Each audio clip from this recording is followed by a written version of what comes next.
ఆపేయాలి అని అంటూ ఏకంగా తెలంగాణ ముఖ్యమంత్రి గారు అసెంబ్లీలో క్లోజ్ డోర్ మీటింగ్లో తాను అడిగానని, తన మీద గౌరవంతో చంద్రబాబు గారు ప్రాజెక్టును ఆపేశారు అని ఏకంగా తెలంగాణ ముఖ్యమంత్రి తెలంగాణ నిండు అసెంబ్లీ సభలో వాళ్ళ రిలేషన్షిప్ గురించి, చంద్రబాబు నాయుడు గారు రాష్ట్రాన్ని ఎలా అమ్మకానికి పెట్టారు అన్న వాస్తవాల గురించి ఏకంగా రేవంత్ రెడ్డి గారు అన్న మాటలు నిజంగా ఇది చూసిన తర్వాత ఒకసారిగా రాష్ట్ర ప్రజలకు అందరికీ కూడా, రైతన్నలందరికీ కూడా, మరీ ముఖ్యంగా రాయలసీమ, నెల్లూరు ఈ ప్రాంతాలకు సంబంధించిన రైతులకు నిజంగా చంద్రబాబు నాయుడు అనే వ్యక్తి ఒక విలన్ క్యారెక్టర్ కింద కనిపిస్తుంది. ఆ కుర్చీలో చంద్రబాబు నాయుడు గారు ముఖ్యమంత్రిగా కొనసాగుతూ తన సొంత రాష్ట్రాన్ని ఏ రకంగా తాకట్టు పెట్టాడు, రాష్ట్ర ప్రజలను తన స్వార్థం కోసం ఏ రకంగా తాకట్టు పెడతా ఉన్నాడు అన్నదానికి రేవంత్ రెడ్డి స్టేట్మెంట్లు సాక్ష్యాలు. నిజంగా బహుశా భారతదేశ చరిత్రలో ఇలాంటి చరిత్రహీనుడు బహుశా ఎవరు ఉండకపోయి ఉండొచ్చు.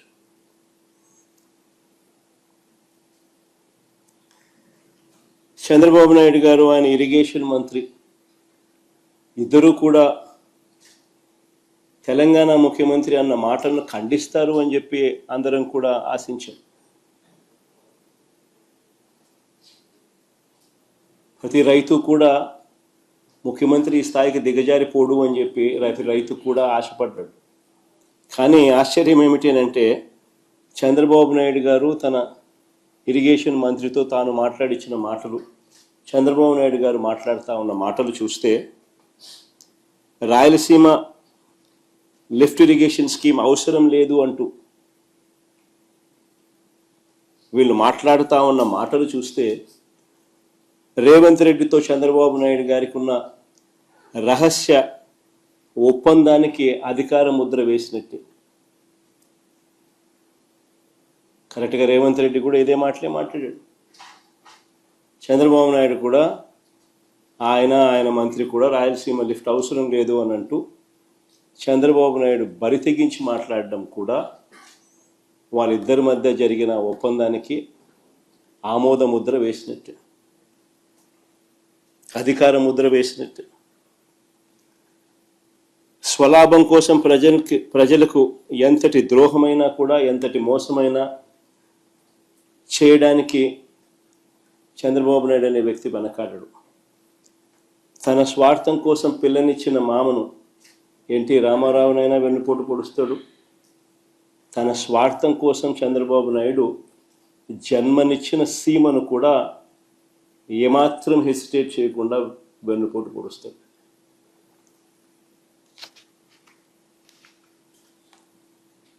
నిజంగా రాయలసీమ లిఫ్ట్ అన్నది ఒక గొప్ప ఆలోచన,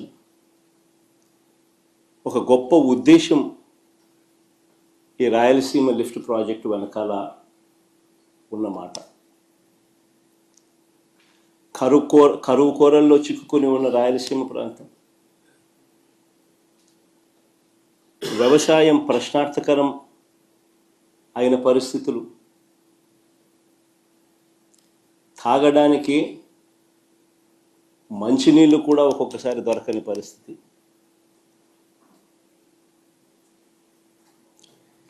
ఇలాంటి ప్రాంతానికి ఈ రాయలసీమ లిఫ్ట్ అన్నది ఒక ఇన్సూరెన్స్ పాలసీ మాదిరి.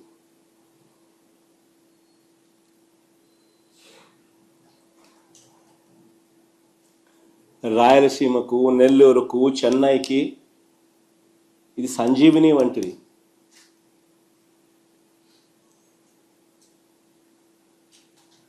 ఒకసారి వివరాలు చెప్తాను. అసలు అందరూ కూడా ఆలోచన చేయమని చెప్పి కొడతా ఉన్నాను. ఎందుకనంటే ఇది ఆలోచన చేయదగ్గ అంశం కాబట్టి. శ్రీశైలం ఫుల్ కెపాసిటీ లెవెల్ 885 అడుగులు. శ్రీశైలం నుంచి రాయలసీమకు, నెల్లూరుకు, చెన్నైకి నీళ్లు ప్రవహించే పోతిరెడ్డిపాడు హెడ్ రెగ్యులేటర్ సిల్ లెవెలే, అంటే బాటమ్ మోస్ట్ లెవెల్ సిల్ లెవెలే 841 అడుగుల్లో ఉంది. సిల్ లెవెలే. ప్రస్తుతం ఉన్న పోతిరెడ్డిపాడు హెడ్ రెగ్యులేటర్ డిజైన్ చూస్తే పోతిరెడ్డిపాడు నుంచి ఫుల్ డిశ్చార్జ్ కెపాసిటీ 44 క్యూసెక్ల నీళ్లు కిందికి రావాలి అని అంటే నీళ్లు శ్రీశైలంలో 881 అడుగులు ఉంటే తప్ప ఫుల్ డిశ్చార్జ్లో 44,000 క్యూసెక్స్లు డిశ్చార్జ్ కిందికి రావు. నీళ్లు 841లో కేవలం 2,000 క్యూసెక్లు డిశ్చార్జ్ మాత్రమే బయటకు వస్తాయి. 854కు పోతే కేవలం 7,000 క్యూసెక్లు మాత్రమే డిశ్చార్జ్ బయటకు వస్తుంది. పోతిరెడ్డిపాడు ఫుల్ డిశ్చార్జ్ కెపాసిటీ 44,000 క్యూసెక్లు బయటికి రావాలి అని అంటే 881 అడుగులకు పోతే నీళ్లు ఉంటేనే సాధ్యపడుతుంది. Srisailam full capacity level 885. Pothireddypadu నుంచి దాదాపుగా 101 టీఎంసీలు కేటాయింపులు ఉన్నాయి మనకు. పోతిరెడ్డిపాడు దిగువన పోతిరెడ్డిపాడు నుంచి 101 టీఎంసీల కేటాయింపులు ఉన్నా సరే గడచిన 20 సంవత్సరాలలో కేవలం 3-4 సార్లు మాత్రమే కేటాయించిన మేరకు నీళ్లు కిందికి వచ్చాయి. ఇది వాస్తవం. అందరూ ఆలోచన చేయాల్సిన వాస్తవం ఇది. 20 సంవత్సరాలలో కేవలం 3-4 సార్లు మాత్రమే కేటాయించిన నీళ్లు కిందికి రావడం జరిగింది కేటాయింపుల మేరకు.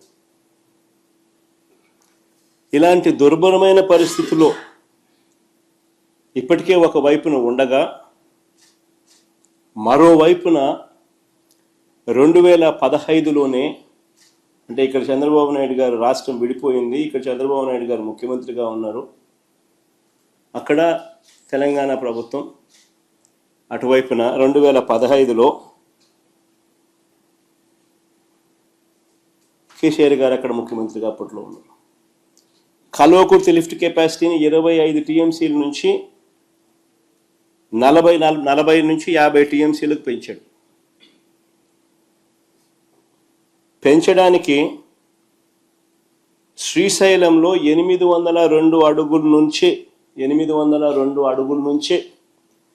నీళ్లు డ్రా చేయడానికి పనులు చేపట్టారు. 802 అడుగుల నుంచి నీళ్లు డ్రా చేయడానికి పనులు మొదలుపెట్టారు అక్కడ తెలంగాణ గవర్నమెంట్. మరోవైపున దీనికంటే ఇంకా కొంచెం తక్కువగా 800 అడుగుల్లోనే మరో 2 టీఎంసీలు రోజుకు డ్రా చేసే కెపాసిటీతో పాలమూరు రంగారెడ్డి దిండి ప్రాజెక్టు పనులు కూడా మొదలుపెట్టారు.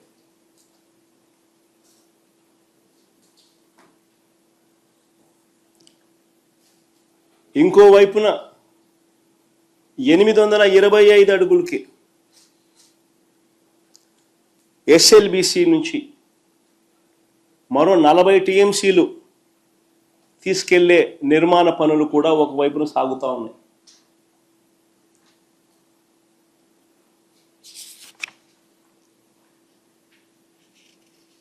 మరోవైపు శ్రీశైలంలోకి నీళ్లు రాకమునిపే జూరాల నుంచే నెట్టంపాడు, కోయిల్ సాగర్, భీమా లిఫ్ట్ల ద్వారా మరో 1 టీఎంసీ నీరు అటు నుంచి అటే తెలంగాణ తరలిస్తూ ఉన్న పరిస్థితి.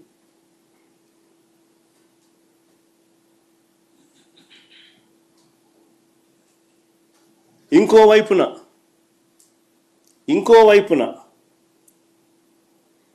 777 నుంచే 777 అడుగుల నుంచే శ్రీశైలంలో ఎడమవైపు ఉన్న పవర్ హౌస్ ద్వారా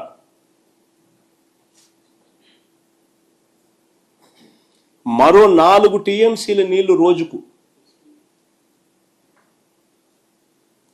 ఇష్టం వచ్చినట్టుగా ఎడాపెడా పవర్ హౌస్ ఆపరేషన్స్తో తరలిస్తా నీళ్లు శ్రీశైలం నుంచి ఖాళీ చేస్తా ఉన్న పరిస్థితి. అంటే ఒకసారి గమనించమని అడుగుతా ఉన్నా. ఇప్పటికే పరిస్థితి ఎలా ఉంది అని అంటే 20 ఏళ్లలో పోతిరెడ్డిపాడు కింద 3-4 సంవత్సరాలు 20 సంవత్సరాలకు గాను 3-4 సంవత్సరాలు మాత్రమే అలొకేటెడ్ కోటా కిందికి నీళ్లు దొరుకుతూ ఉన్న పరిస్థితి మధ్య ఈ ప్రాజెక్టులన్నీ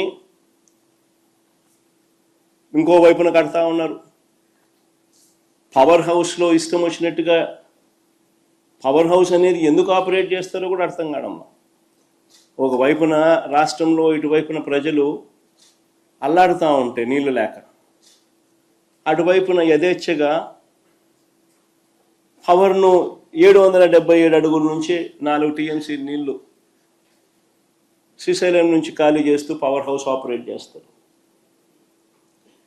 రోజుకు 8 టీఎంసీల నీళ్లు ఈ లిఫ్ట్లు అయితేనేమి, ఈ పవర్ హౌస్ అయితేనేమి, పవర్ హౌస్ ద్వారా అయితేనేమి శ్రీశైలం నుంచి నీళ్లు ఖాళీ అవుతా ఉన్న పరిస్థితి. వీటి అన్నిటి ద్వారా రోజుకి 8 టీఎంసీల నీళ్లు ఈ లిఫ్ట్ల ద్వారా అయితేనేమి, ఈ పవర్ హౌస్ల ద్వారా అయితేనేమి శ్రీశైలం డ్యామ్ నుంచి ఖాళీ అవుతా ఉన్న పరిస్థితి. మన రాష్ట్ర పరిస్థితి చూస్తే అటువైపున ఈ పరిస్థితి ఉంది, మరోవైపున మన రాష్ట్ర పరిస్థితి చూస్తే శ్రీశైలం డ్యామ్ ఆపరేషన్స్తో కిందకు తెలంగాణ వదిలేస్తా ఉన్న నీటిని మనం అడ్డుకోలేని పరిస్థితి.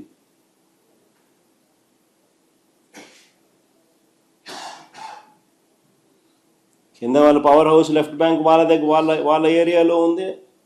వాళ్ళు పవర్ హౌస్ వాళ్ళు పవర్ జనరేట్ చేయడం కోసం అత్యధిక ప్రాధాన్యత ఇస్తూ రాయలసీమ ప్రాంతంలో ఏమైతే ఏమి ఉందిలే, ఇంకో ప్రాంతంలో ఏమైతే ఏమవుతుందిలే అని అత్యంత ప్రాధాన్యత ఇస్తూ వాళ్ళు పవర్ హౌస్ ద్వారా ఇష్టం వచ్చినట్టుగా నీళ్లు 4 టీఎంసీల నీళ్లు రోజు కిందికి డ్యామును ఖాళీ చేస్తూ ఉన్న పరిస్థితి. మనం అడ్డుకోలేని పరిస్థితి.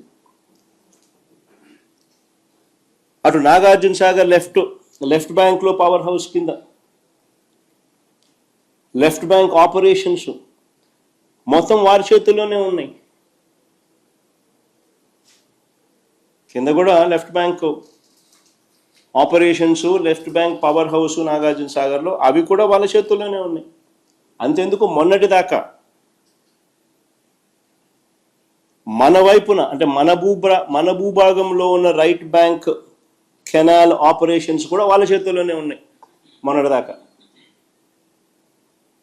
ఎన్నికలకు ముందు మళ్ళీ మనం వైఎస్ఆర్సీపీ ప్రభుత్వం ఉన్నప్పుడు వెనక్కి తీసుకున్నాం. తెలంగాణ ఎన్నికలు అయిపోయిన తర్వాత మన ఎన్నికలకు ముందు మనం వెనక్కి తీసుకున్నాం. అంతవరకు మన భూభాగంలో ఉన్న ఆపరేషన్స్ కూడా వాళ్ళ చేతుల్లోనే చంద్రబాబు నాయుడు గారు పెట్టారు.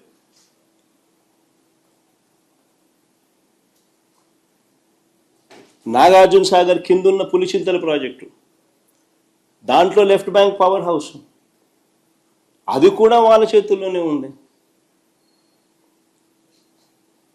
రాష్ట్రానికి, రాయలసీమకు తీవ్ర విఘాతం కలిగించే ఈ నిర్ణయాలన్నీ కూడా రాష్ట్ర విభజన జరిగిన తర్వాత చంద్రబాబు హయాంలో తీసుకున్నవే. ఇవన్నీ కూడా నిర్ణయాలు.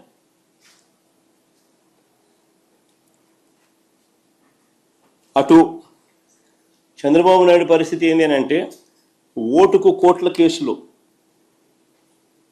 ఆడియో వీడియోలతో అడ్డంగా దొరికిపోయిన చంద్రబాబు నాయుడు గారు నోరు మెదపలేని పరిస్థితి. నోరు మెదపని పరిస్థితి.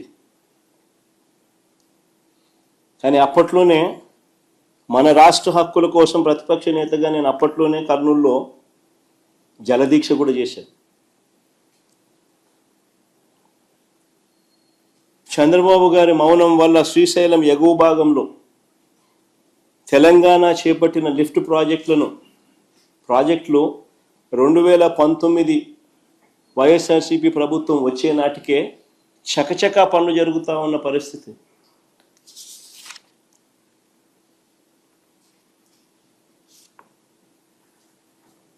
తెలంగాణ ప్రభుత్వం చేపట్టిన కల్వకుర్తి ఎక్స్పాన్షన్ అయితేనేమి, ఎస్ఎల్బిసి ఎక్స్పాన్షన్ అయితేనేమి, పాలమూరు రంగారెడ్డి దిండి ఎత్తిపోతల ప్రాజెక్ట్ అయితేనేమి, వీటికి ఏదానికి కూడా పర్యావరణ అనుమతులు లేవు.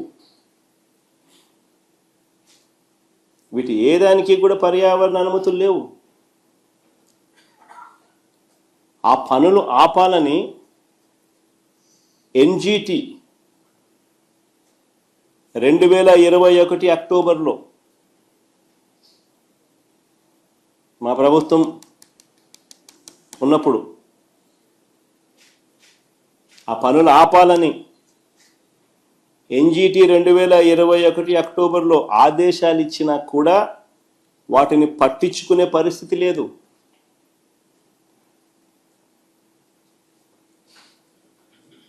రెండు 2022లో ఎన్జిటి తెలంగాణకు 920 కోట్ల రూపాయల జరిమానా విధించింది.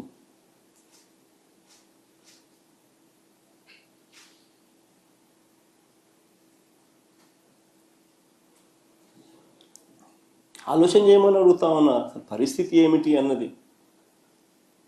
ఒకవైపు చూస్తే తెలంగాణ లిఫ్ట్లో అయితేనేమి, తెలంగాణ పవర్ హౌస్ ఆపరేషన్స్ అయితేనేమి, ఏకంగా శ్రీశైలంలో 777 అడుగుల నుంచి 825 అడుగులకే ఏకంగా రోజుకు 8 టీఎంసీలు నీళ్లు శ్రీశైలం నుంచి వెళ్ళిపోతా ఉన్న పరిస్థితులు. రోజుకు 8 టీఎంసీలు.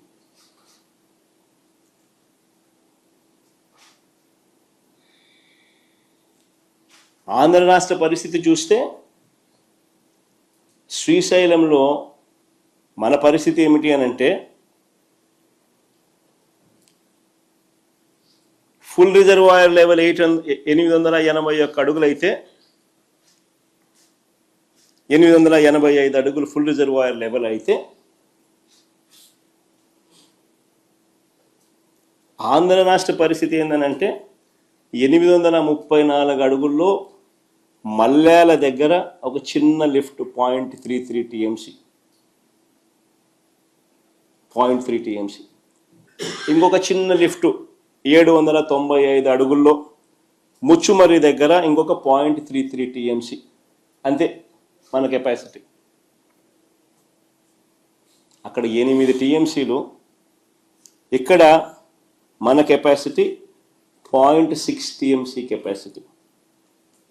అది కూడా 834, 795. 834లో 0.3 టీఎంసీ, 795లో 0.33 టీఎంసీ. ఇది మన కెపాసిటీ.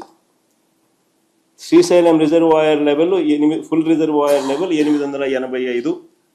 పోతిరెడ్డిపాడులో నుంచి డిజైన్ డిశ్చార్జ్ మేరకు నీళ్లు బయటికి రావాలి అని అంటే 881 అడుగులు ఉండాలి. నేను అడుగుతా ఉన్నా,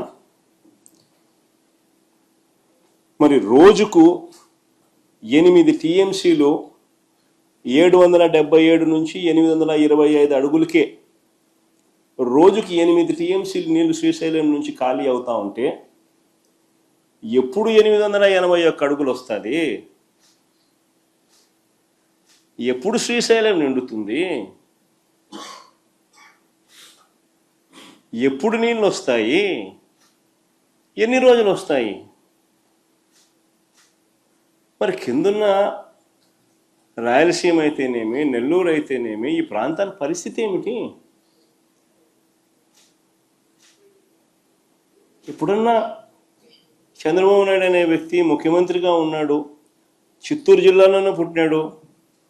కనీసం ఏ రోజన్నా ఆలోచన చేసినాడా పరిస్థితి ఏమిటి అని?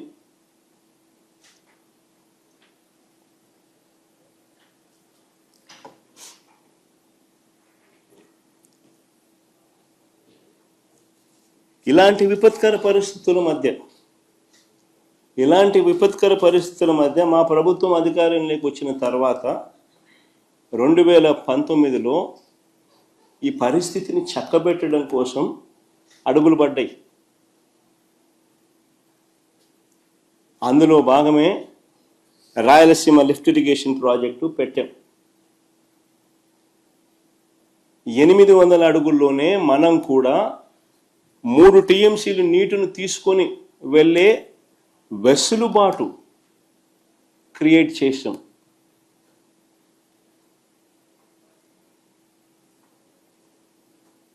మనం కూడా 800 అడుగుల్లో 3 టీఎంసీల రోజుకు 3 టీఎంసీల కెపాసిటీ నీటిని తీసుకెళ్లే వెసులుబాటును మనం కూడా రాయలసీమ లిఫ్ట్ ద్వారా క్రియేట్ చేసే కార్యక్రమానికి శ్రీకారం చుట్టాం.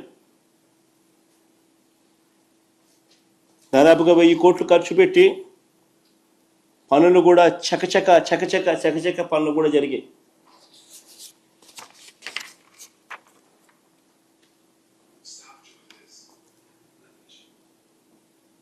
చంద్రబాబు నాయుడు గారు అనే వ్యక్తి మా ప్రభుత్వానికి పేరు వస్తుందని, ఈ ప్రాజెక్ట్ ఎక్కడ పూర్తవుతే ఎక్కడ జగన్కు మంచి పేరు వస్తుందేమో అని చంద్రబాబు నాయుడు గారు తన టీడీపీ కార్యకర్తల చేత దీన్ని అడ్డుకునే కార్యక్రమంలో భాగంగా కేసులు కూడా వేయించిన వ్యక్తి చంద్రబాబు నాయుడు.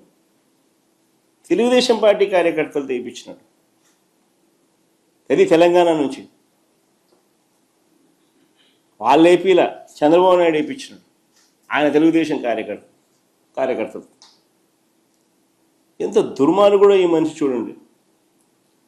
అయినా సరే రాయలసీమ దిగువన నెల్లూరు ఈ రైతులకు మేలు చేయడం కోసం తాగునీటి అవసరాలను దృష్టిలో పెట్టుకొని ప్రాజెక్టును ముందుకు కదిలించాం, ముందుకు కొనసాగించాం. ప్రభుత్వం మారిన తర్వాత దురదృష్టవశాత్తు నిజంగా ఈ ప్రాంతపు రైతన్నల దురదృష్టం ఏమిటి అంటే మా ప్రభుత్వం రాకపోవడం. మళ్ళీ ప్రభుత్వం మారిన తర్వాత ఈ ప్రాజెక్టుకు మళ్ళీ చంద్రగ్రహణం పట్టింది. రహస్య ఒప్పందం చేసుకుని రాష్ట్రానికి రాయలసీమకు తీరని అన్యాయం చేశాడు Chandrababu Naidu.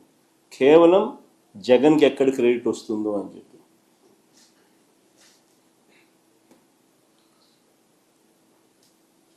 NGT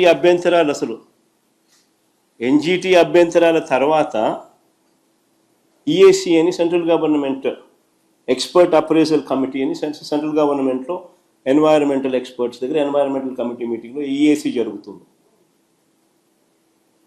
EAC 3 dates November 2024 ఒకసారి సమావేశమైంది.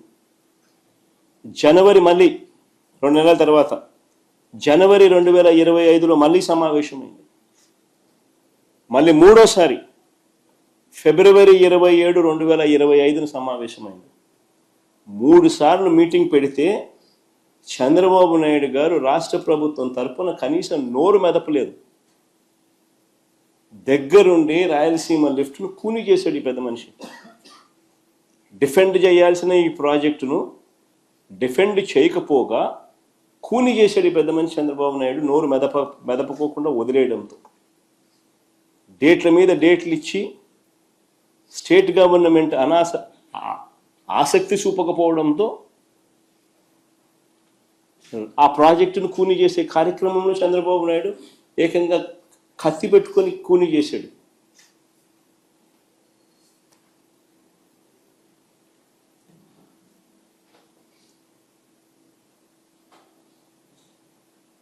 చంద్రబాబు నాయుడు గారు అసలు ఈ ప్రాజెక్టే వేస్ట్ అన్నట్టుగా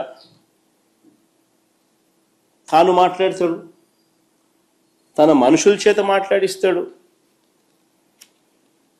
ఆశ్చర్యకరమైన మాటలు మాట్లాడతారు వీళ్ళు.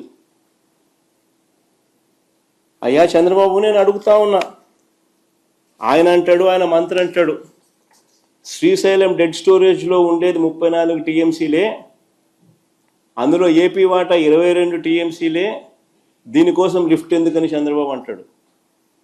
అయ్యా చంద్రబాబు, నీవు అసలు మనిషివేనాయా? నీకు అసలు బుద్ధి జ్ఞానం ఉందా అని అడుగుతా ఉన్నాం. డెడ్ స్టోరేజ్ సంగతి దేవుడు ఎరుగు. అటువైపున 777 అడుగుల నుంచి 825 అడుగులకే రోజుకి 8 టీఎంసీలు శ్రీశైలం నుంచి ఖాళీ అవుతా ఉన్నాయి. 881 అడుగులు ఎప్పుడు చేరుతాయి?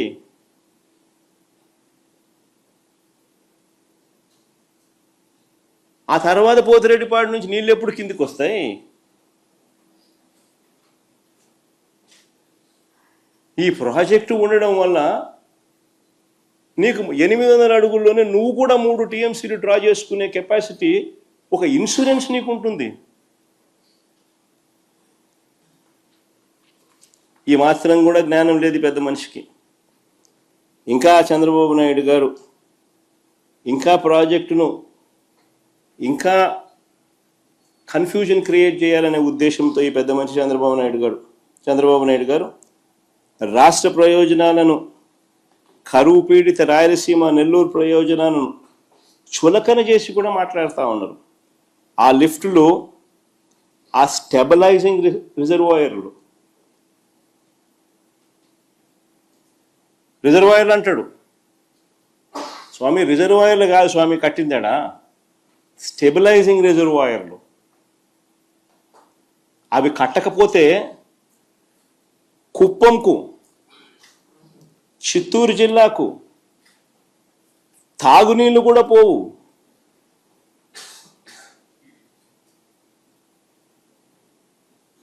తాను పుట్టింది చిత్తూరు జిల్లా, ఆ జిల్లా మీద మమకారం లేదు.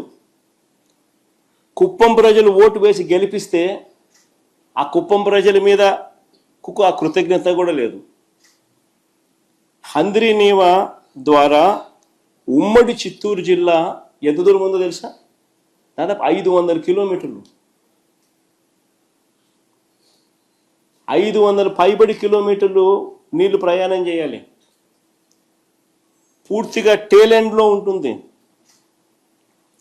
దీన్ని అధిగమించడం కోసం అని చెప్పి, ఆ చిత్తూరు జిల్లాకు నీళ్ళు ఇవ్వాలని, ఆ కుప్పంకు నీళ్ళు ఇవ్వాలని, దీన్ని అధిగమించడం కోసం అని చెప్పి జిఎన్ఎస్ఎస్ ద్వారా గండికోటకు నీళ్లు వస్తే అక్కడ లిఫ్టులు పెట్టి హెచ్ఎన్ఎస్ఎస్లోకి మరిన్ని నీళ్లు పంపి, తద్వారా చిత్తూరు జిల్లాలోని తంబల్లపల్లె, మదనపల్లె, పీలేరు, పుంగనూరు, కుప్పము, చిత్తూరులకే కాకుండా రాయచోటికి నీళ్లు ఇవ్వడానికి ఈ పనులు చేశాం.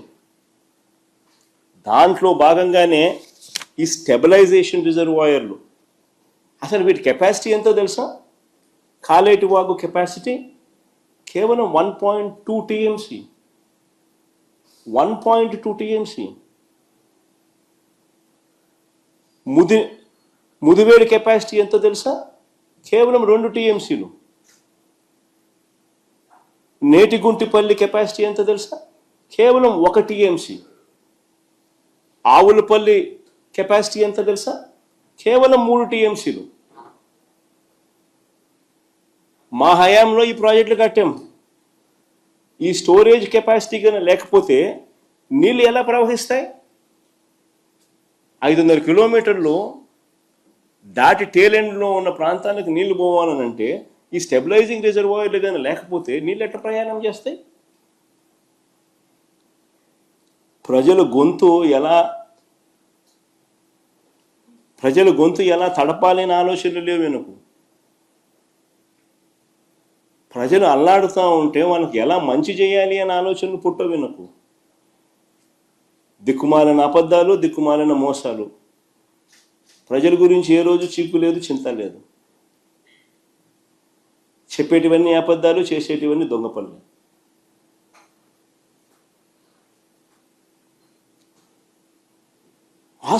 అసలు అందరూ కూడా గుర్తుపెట్టుకోవాల్సిన వాస్తవమైన విషయం ఏమిటో తెలుసా? రాయలసీమ లిఫ్ట్ ప్రాజెక్ట్ అనేది కొత్త ప్రాజెక్ట్ కాదు. It is not a new project. Rayalaseema, Nellore, చెన్నైకి తాగునీటి అవసరాలు తీర్చడానికి కరువు పీడిత రాయలసీమ, నెల్లూరుకు అదివరకే చేసిన కేటాయింపుల మేరకు ముందే కట్టి ఉన్న రిజర్వాయర్లకు నీటిని సప్లిమెంట్ చేసే లిఫ్ట్ ఇది.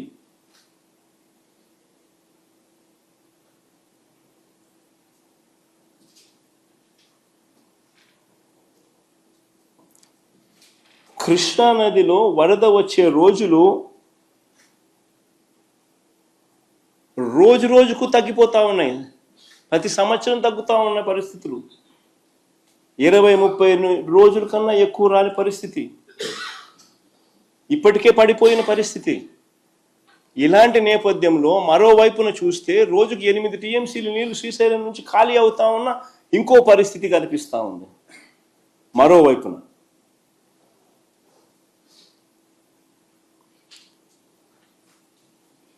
లిఫ్ట్లు ఒకవైపున అయితే రెండో వైపున ఎడాపెడా ఆపరేట్ చేస్తూ ఉన్న పవర్ హౌస్ ఆపరేషన్స్. కనీసం అటువైపున నీళ్లు తాగడానికి ఉండవు, కరువు పీడిత ప్రాంతం అది అని చెప్పి కనీసం ఆలోచనలు కూడా లేకుండా ఎడాపెడా పవర్ హౌస్ ఆపరేషన్స్ చేస్తూ ఉన్నారు. శ్రీశైలం నుంచి 777 అడుగుల నుంచి 825 అడుగులు నుంచే తోడేస్తా ఉన్న పరిస్థితి, నీళ్ళు ఖాళీ అవుతా ఉన్న పరిస్థితి. మరి ఈ తక్కువ సమయంలోనే ఆల్రెడీ కట్టి ఉన్న ప్రాజెక్టులకు నీరు నింపలేని పరిస్థితిని సరిదిద్దే కార్యక్రమమే రాయలసీమ లిఫ్ట్.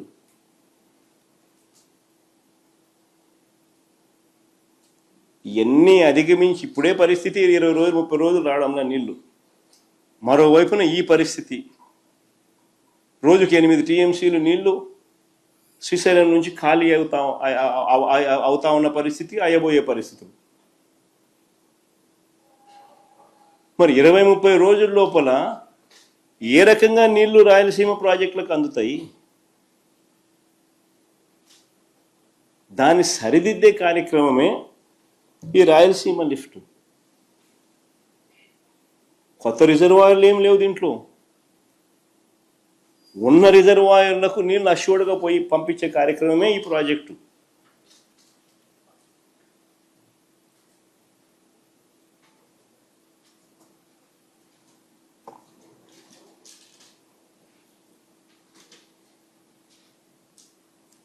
అసలు వాస్తవం ఏంటంటే పాలకులుగా అటువైపు తెలంగాణ కానివ్వండి, ఇటువైపున ఆంధ్ర కానివ్వండి, అందరం ఒకటే భాష మాట్లాడతాం, అందరం అన్నదమ్ములము.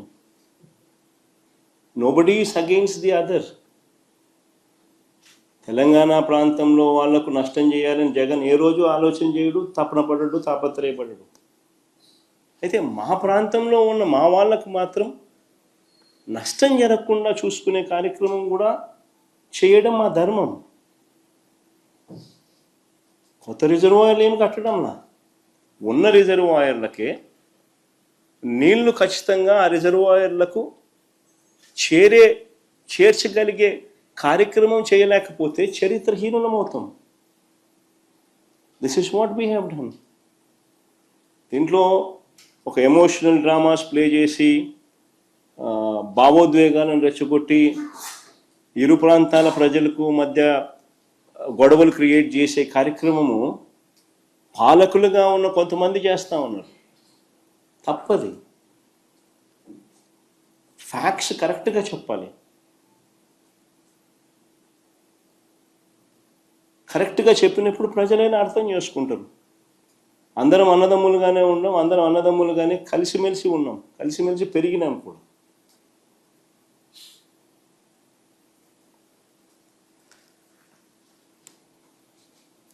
గతంలో కూడా రాయలసీమలో ఉన్న ఏ ప్రాజెక్టు కూడా పూర్తి వాడుకోలేని పరిస్థితి. ఆశ్చర్యం ఏంటంటే చంద్రబాబు నాయుడు గారు అనే వ్యక్తి ముఖ్యమంత్రిగా నా 40 years ఇండస్ట్రీ అంటాడు, 15 ఏళ్ళు ముఖ్యమంత్రి చేసినాడు, ఇప్పుడు మళ్ళా దాదాపు ఇప్పుడు 17 ఏళ్ళు అవుతుంది. అసలు ఇన్ని సంవత్సరాలు ముఖ్యమంత్రిగా చేసిన వ్యక్తి ఆశ్చర్యకరమైన పరిస్థితి ఏంటంటే రాయలసీమలో ఉన్న రిజర్వాయర్లను కనీసం ఫుల్ కెపాసిటీలో నీళ్లు నింపుకోలేని పరిస్థితి.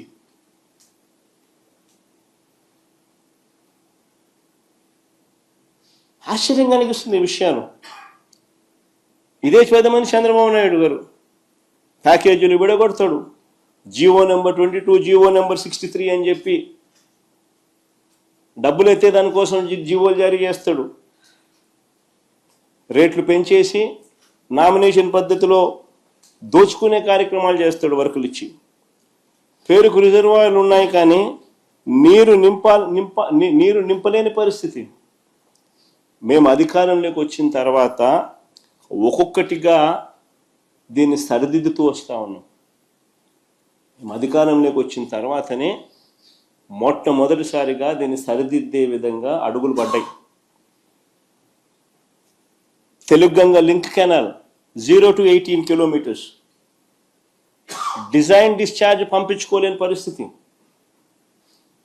500 కోట్లు మేము ఖర్చు పెట్టి డిజైన్ డిశ్చార్జ్ మేరకు 15,000 క్యూసెక్లు దాంట్లో పంపించే విధంగా దాన్ని రిపేర్ చేసి ఆ 0 to 18 కిలోమీటర్స్ రిపేర్ చేసి తీసుకురాగలిగాం వాడుకలోకి. Telugu Ganga link canal, SRBC GNSS canal carrying capacities అంటే కెనాల్ క్యారీయింగ్ సామర్థ్యం రెండు కలిపి 30,000 క్యూసెక్లకు పెంచే పనులు మేము చేపట్టాం. నిప్పుల వాగు ద్వారా నెల్లూరు వరకు 30,000 క్యూసెక్లు వెళ్లేలా పనులు మేము చేపట్టాం. హెచ్ఎన్ఎస్ఎస్లో కేవలం 2,000 క్యూసెక్లు మాత్రమే వెళ్తూ అంటే మేము వచ్చాక కాలువ సామర్థ్యాన్ని 6,300 క్యూసెక్లకు పెంచే పనులకు మేము శ్రీకారం చుట్టాం. అవుకుటనలు ఫాల్ట్ జోన్ సమస్యను గత ప్రభుత్వాలు ఏమీ తీర్చలేకపోయాయి. మేము వాటిని అధిగమించి మొదటి టన్నెల్ ద్వారా 10,000 క్యూసెక్లు, రెండో టన్నెల్ కూడా పూర్తి చేసి మరో 10,000 క్యూసెక్లు నీళ్లు పంపగలిగాం. 2 టన్నెళ్లు పూర్తి చేయడానికి 260 కోట్ల రూపాయలు వాటర్ ఫుటింగ్ బేసిస్ మీద ఖర్చు పెట్టి కంప్లీట్ చేసినాం. అవుకులో 3వ టన్నెల్ పనులు కూడా మొదలుపెట్టాం. గండికోట రిజర్వాయర్ కెపాసిటీ 27 టీఎంసీలు, ఏ రోజు 15-14 టీఎంసీలు మించిపెట్టలా నీళ్లు. మేము వచ్చిన తర్వాత 1,000 కోట్లు R&R మీద డబ్బు ఖర్చు పెట్టి 27 టీఎంసీల ఫుల్ డిశ్చార్జ్ కెపాసిటీలో గండికోట నీళ్లు స్టోర్ చేసినాం. చిత్రావతి ప్రాజెక్టు ఏ రోజు ఫుల్ కెపాసిటీ 10 టీఎంసీల నీళ్లు ఏ రోజు స్టోర్ చేయలేదు. మేము వచ్చిన తర్వాత 280 కోట్లు ఖర్చు చేసి R&R పనులు పూర్తి చేసి 10 టీఎంసీల నీళ్లు మేము వచ్చిన తర్వాత పెట్టాం. బ్రహ్మం సాగర్ 17 టీఎంసీలు ఏ రోజు పెట్టలా. మేము వచ్చిన తర్వాత డయాఫ్రమ్ వాల్ కొత్తది వేసి లీకేజ్ సమస్యలను పూర్తి చేసి 90 కోట్ల రూపాయలు ఖర్చు చేసి 17 టీఎంసీలు బ్రహ్మం సాగర్లో నీళ్లు నింపాం. మేము వచ్చిన తర్వాతనే వెలుగొండలో 2 టన్నులు పూర్తి చేసి 2 దశాబ్దాల కలను మేము వచ్చిన తర్వాత నెరవేర్చి జాతికి అంకితం చేశాం వెలుగొండ ప్రాజెక్టు.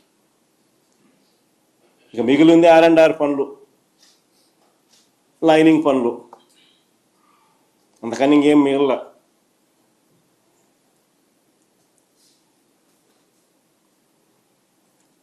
కొన్ని దశాబ్దాలుగా ఆశ్చర్యం కలిగించే విషయం, ఇంకా కొన్ని దశాబ్దాలుగా తెలుగంగలో అంతర్భాగమైన సోమశిల, కండలేరు రిజర్వాయర్లను పూర్తి కెపాసిటీలో ఏ రోజు నీళ్లు స్టోర్ చేయలేదు. మేము వచ్చిన తర్వాత R&R పూర్తి చేసి సోమశిలలో 78 టీఎంసీలు, కండలేరులో 68 టీఎంసీలు మేము వచ్చిన తర్వాతనే నింపాం. 120 కోట్ల రూపాయలు ఖర్చు చేసి ఈ డ్యాముల్లో ఫుల్ కెపాసిటీని అచీవ్ చేసినాం. మేము వచ్చిన తర్వాతనే జరిగింది ఇది. మేము వచ్చిన తర్వాతనే దశాబ్దాలుగా పెండింగ్లో ఉన్న నెల్లూరు బ్యారేజు, సంగం బ్యారేజ్ పనులు పూర్తి చేసి ప్రారంభించాం. మేము వచ్చిన తర్వాతనే. అసలు అంతెందుకు, ఇక్కడ నుంచి కూతవేటు దూరంలో ఉంది పులిచింతల ప్రాజెక్టు. మేము వచ్చేదాకా ఆ ప్రాజెక్టులో ఫుల్ కెపాసిటీ ఏ రోజు స్టోర్ చేయలేదు. మేము వచ్చిన తర్వాత 200 కోట్ల రూపాయలు మేము ఖర్చు చేసి R&Rకి మేము ఖర్చు చేసి 45 TMCలు ఫుల్ కెపాసిటీ స్టోర్ చేసింది మా ప్రభుత్వంలోనే. ఇవన్నీ మా హయాంలో జరిగాయి. అసలు నిజంగా ఒక చిత్తశుద్ధి అనేది ఉండాలి. రైతులకు మంచి జరగాలంటే ఏం చేయాలి, ఎలా చేయాలి అని ఒక చిత్తశుద్ధి అనేది ఉండాలి. ఒక చిత్తశుద్ధి ప్రకారము అడుగులు వేస్తే, మనిషిలో సిన్సియారిటీ కమిట్మెంట్ ఉంటే ఏదైనా కానీ దేవుడు ఆశీర్వదిస్తాడు, పనులు జరుగుతాయి. అవి చంద్రబాబు నాయుడుతో లోబడిన పరిస్థితులు, జగన్ ప్రభుత్వంలో కనిపించిన పరిస్థితులు అవే తేడా. రెండో సబ్జెక్ట్లోకి పోతాం. భోగాపురం ఎయిర్పోర్ట్. భోగాపురం ఎయిర్పోర్ట్ కూడా నిజంగా చూస్తే చంద్రబాబు మరో క్రెడిట్ చోరీ చేయడానికి పడరాని పాటలు పడతా ఉన్నాడు. భోగాపురం ఇంటర్నేషనల్ ఎయిర్పోర్ట్ స్టోరీ కూడా చూస్తే అసలు క్రెడిట్ చోరీ అన్నది చేయడం కోసం ఎన్ని పడరాని పాటలు పడతా ఉన్నాడు చంద్రబాబు నాయుడు అన్నదానికి ఇది ఇంకొక ఎగ్జాంపుల్. వాస్తవంగా చంద్రబాబు నాయుడు గారు ఈ భోగాపురం ఎయిర్పోర్ట్, ఇంటర్నేషనల్ ఎయిర్పోర్ట్ పేరుతో పెద్ద ఎత్తున భూదోపిడీకి ప్లాన్ చేసినాడు ఈ పెద్ద మనిషి ఆయన హయాంలో. మీ అందరికీ కూడా గుర్తుండే ఉంటుంది. 2014 నుంచి 19 మధ్యలో ఆయన ముఖ్యమంత్రిగా ఉన్నప్పుడు మొదట ఈ ఎయిర్పోర్టుకు 15,000 ఎకరాలు కావాలన్నాడు. అందరూ గుర్తుండే ఉంటుంది. ఎయిర్పోర్ట్ కేంద్రానైనా 15,000 ఎకరాలు ఏంద్రానైనా అని చెప్పి ప్రజలు విస్తుపోయినారు. తర్వాత 5,000 ఎకరాలు అన్నాడు. మన ఎయిర్పోర్ట్ కేంద్రానైనా 5,000 ఎకరాలు ఏంద్రానైనా అని చెప్పి నిజంగా ప్రజలు ఈ మనిషి చిత్తశుద్ధిని ప్రజలు సీరియస్గా శంకించి ఏకంగా ఈ ప్రాజెక్టుకు వ్యతిరేకంగా 130 కోర్టు కేసులు ఫైల్ అయినాయి.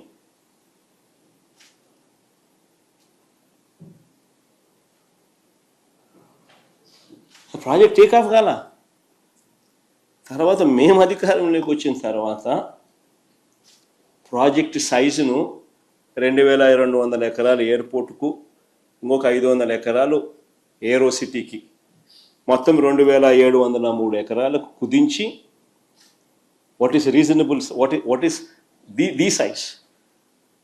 నెట్లోకి వెళ్ళి ఆల్ ది ఇంటర్నేషనల్ ఎయిర్పోర్ట్స్ ఏ సైజుల్లో ఉన్నాయని ఒకసారి బటన్ నొక్కినాను అనుకో, 2,700 ఎకరాలు అనేది బ్రహ్మాండమైన సైజు కింద కనిపిస్తుంది. ఒక చంద్రబాబు నాయుడు స్కాములు చేసే కార్యక్రమం తప్ప. మేము ఏరో సిటీకి ఒక 500 ఎకరాలు, 2,200 ఎకరాలు ఎయిర్పోర్టుకు కుదించి అడుగులు వేగంగా ముందుకు వేయగలిగాం. ప్రతి రైతుకు కాన్ఫిడెన్స్ ఇవ్వగలిగినాం. మొత్తం 130 కేసులు కోర్టులో ఉన్నటి సాల్వ్ చేయగలిగినాం.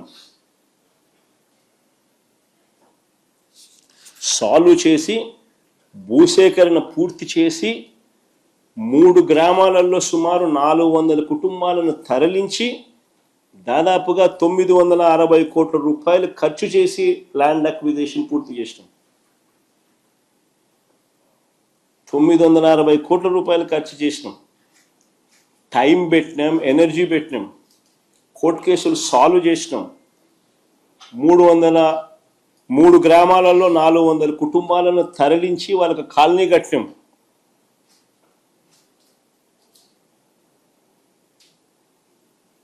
ల్యాండ్ అక్విజిషన్ మా హయాంలో జరిగింది. ఇది చేయడమే కాదు, ఈ పనులు చేపట్టడానికి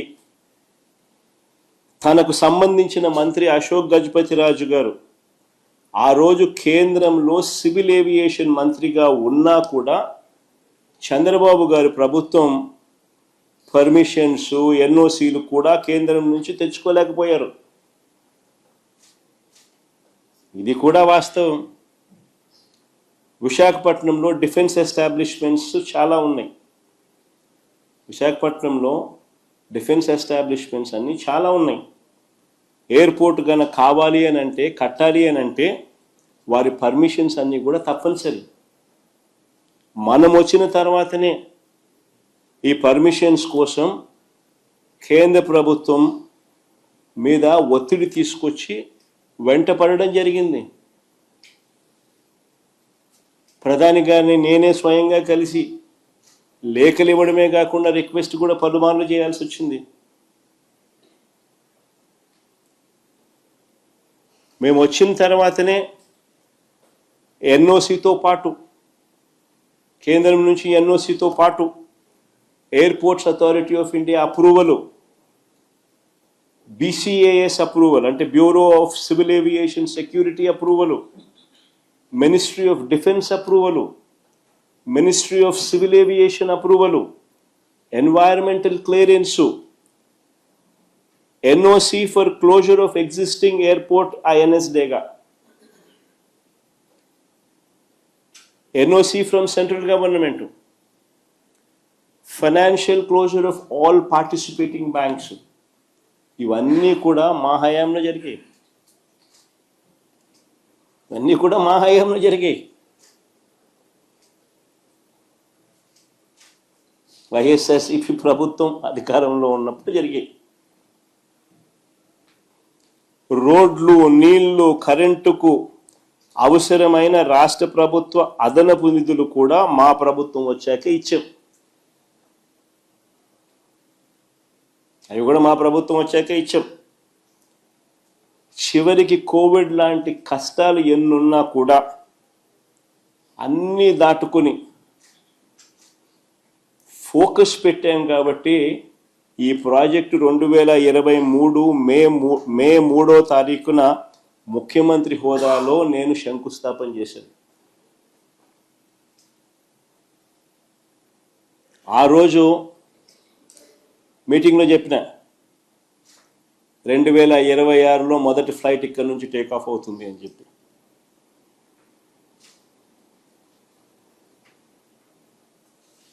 అంతేకాదు, ఎయిర్పోర్ట్ ఒక వైపున కడతా ఉన్నప్పుడు ఎయిర్పోర్ట్ కనెక్టివిటీ రోడ్డు కూడా ఈక్వల్లీ ఇంపార్టెంట్. దాని గురించి కూడా అప్పట్లో మేము ఆలోచన చేసినాం. సిటీ నుంచి ఎయిర్పోర్టుకు 55 కిలోమీటర్లు కనెక్టివిటీ రోడ్డు, 77 మీటర్ల వెడల్పుతో 6 లేన్ రోడ్డు మా హయాంలోనే. అది ప్లే చేయండి ఒకసారి, గడ్కరీ గారిని ఒకసారి పిలిపించి ఆయన ఏమన్నాడు ఒకసారి వినండి. మొదటి నుంచి పెట్టు. That is the making of 6 lane Vizag Port Highway మొదటి నుంచి పెట్టు. and NS16 near Bhogapuram. The important demand from the Chief Minister is with me. That is the making of 6 lane Vizag Port Highway and NS16 near Bhogapuram. The length is 55 kilometer, cost is 6,300 crore, and state is going to contribute for land and giving me some concession. I already request the Chief Minister and the Chief Secretary. They have given me the letter and also 157 acre of land for multimodal logistic park they are giving. From my ministry, I am sanctioned this important project, which is very important for Andhra Pradesh and dream project of Honorable Chief Minister. Many times he requests me about this proposal. Today I am happy that we are sanctioning this project. Connectivity road కూడా కేంద్ర మంత్రి గారిని పిలిపించి ఆయనతో sanction చేయించి ఆ ప్రాజెక్టును కూడా ఆయనే ముఖ్యమంత్రి గారి డ్రీమ్ ప్రాజెక్ట్ అని చెబుతూ అనౌన్స్మెంట్ చేసిన దాఖలాలు. ఆశ్చర్యం ఏందనంటే, క్రెడిట్ తీసుకోవాలని ఇంత తాపత్రయపడతా ఉన్న వీళ్ళు అసలు ఆ ప్రాజెక్టులో ఆ రోడ్డు దాని తర్వాత అడుగులు ముందుకేలా. మన ప్రభుత్వం పోయిన తర్వాత ఈ 2 నెలల్లో వీళ్ళు వచ్చిన తర్వాత దాన్ని పర్సూ చేసుకొని అదేదో ఆ ఎయిర్పోర్ట్ అయ్యే టయానికి ఈ రోడ్డు కూడా కంప్లీట్ కావాలన్న మినిమం ధ్యాస కూడా వీళ్ళకి లేదు. ఈరోజు ఎయిర్పోర్ట్ కంప్లీట్ అవుతా ఉంది, నెలలో బహుశా ఫ్లైట్స్ కూడా టేక్ ఆఫ్ అవుతాయి. పరిస్థితి చూస్తే రోడ్డు కనెక్టివిటీ కుంటు రోడ్డే. ఇప్పటికి అయిపోయిండారు మామూలుగా అయితే. ఆ స్టేజ్ నుంచి 2 సంవత్సరాల టైం ఉన్నది చంద్రబాబు నాయుడుకు. ఈ ప్రాజెక్టు ఒకవైపున చకచకా పనులు జరుగుతూ ఉన్నాయి. ఓ పక్క రోడ్డు మీద కూడా ధ్యాస పెట్టిందంటే ఇది అయిపోయే లోపల అది కూడా అయిపోయి ఉంటుంది. కనీసం ఆ పని కూడా పరిస్థితి కూడా చేయలే. కానీ చంద్రబాబు నాయుడు గారు ఏమంటాడు, క్రెడిట్ చోరీ. తాను తన సివిల్ ఏవియేషన్ మినిస్టరు వీళ్ళ వల్లనే వచ్చింది అన్నట్టుగా బిల్డప్. అది వీళ్ళు ఏం చేసినారు? అది వీళ్ళు ఏమన్నా చేసినారా? ఒక పర్మిషన్ తెచ్చినారా? ల్యాండ్ అక్విజిషన్ చేసినారా? కనీసం జరగాల్సిన పనులన్నా చేయించినారా కనీసము?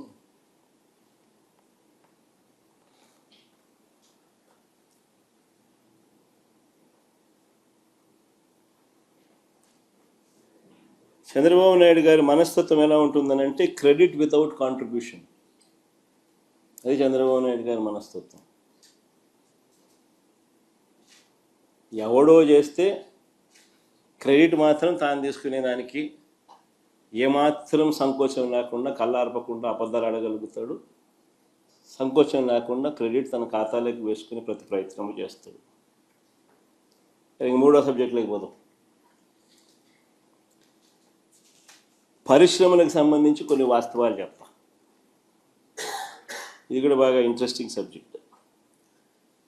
ఒకవైపు ఇలా క్రెడిట్ చోరీ, ఒకవైపు చంద్రబాబు నాయుడు గారు ఏ రకంగా చేస్తాడు అన్నది మనకు ఇప్పటికే అర్థమవుతుంది.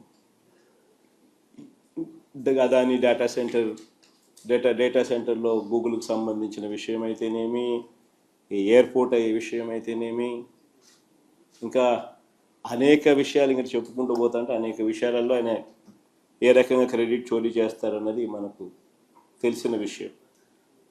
ఇక క్రెడిట్ చోరీ అనేది ఇంకొక వైపు అడుగు ముందుకు వేస్తే, మా హయాంలో పారిశ్రామికవేత్తలకు, చంద్రబాబు నాయుడు అంటా ఉన్న మాటలు, మా హయాంలో పరిశ్రమలు పారిశ్రామికవేత్తలు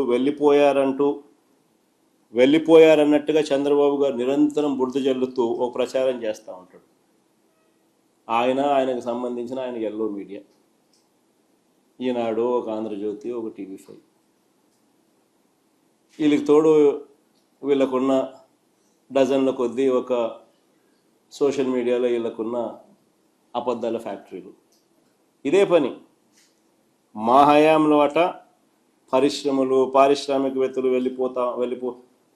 వెళ్ళిపోయాయన్నట్టుగా, వెళ్ళిపోతున్నారన్నట్టుగా ఒక బిల్డప్ నిరంతరం బురద జల్లే కార్యక్రమం.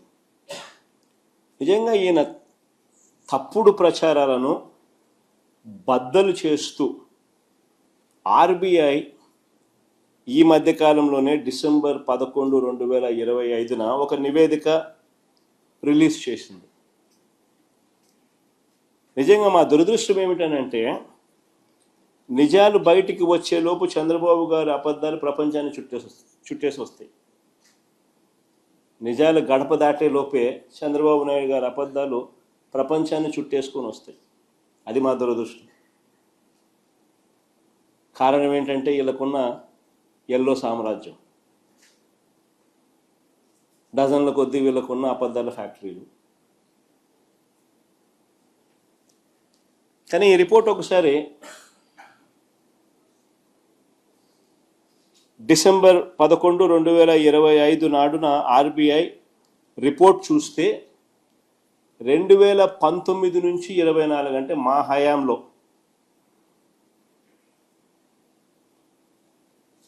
మ్యానుఫ్యాక్చరింగ్ సెక్టర్లో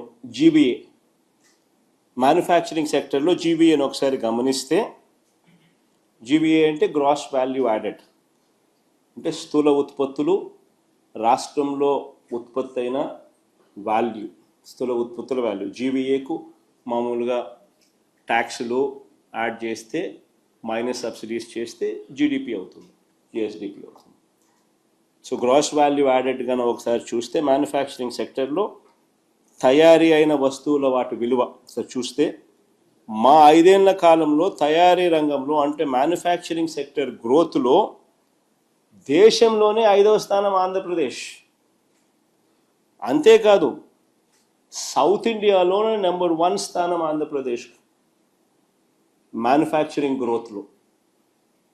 చూడండి ఒకసారి, ఆంధ్ర రాష్ట్రం 11.12% గ్రోత్ రేట్తో దేశంలో 5వ స్థానంలోనూ, సౌత్ ఇండియాలో మొదటి స్థానంలోనూ ఉంటే, దేశం మ్యానుఫ్యాక్చరింగ్ జీవీఏ యావరేజ్ దేశం మొత్తం మీద సగటు యావరేజ్ 6.87 మాత్రమే ఉంటే, ఆంధ్ర రాష్ట్రంలో 11.12% నమోదు చేయడమే కాకుండా మ్యానుఫ్యాక్చరింగ్ జీవీఏలో దేశంలోనే 5వ స్థానం, సౌత్ ఇండియాలో మొదటి స్థానం growth, manufacturing sector growth GVA.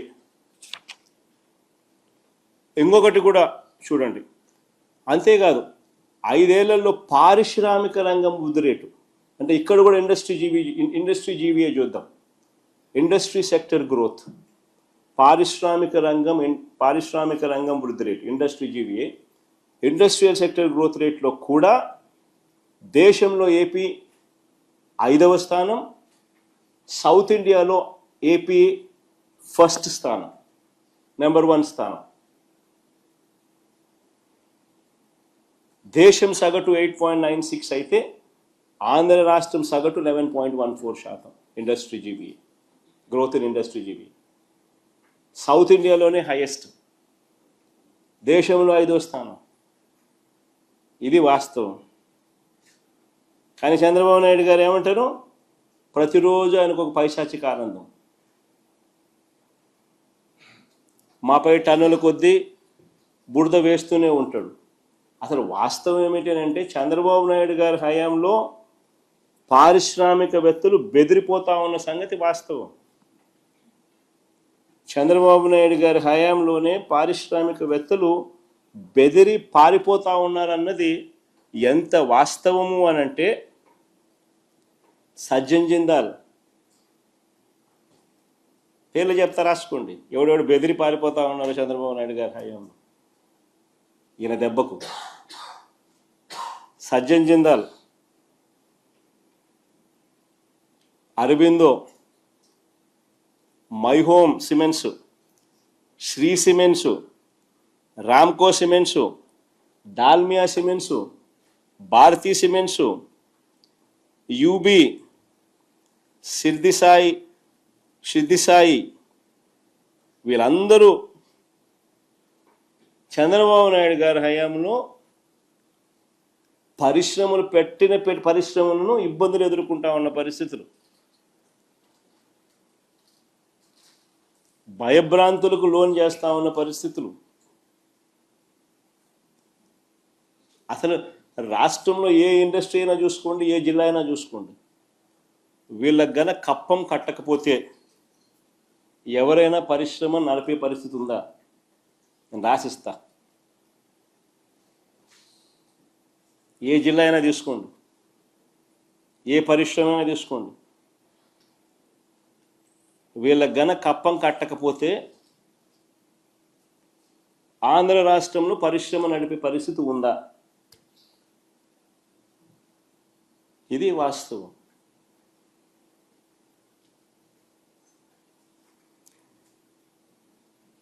ఈ మధ్య ఇంకొక డ్రామా ఆడుతా ఉన్నాడు చంద్రబాబు నాయుడు.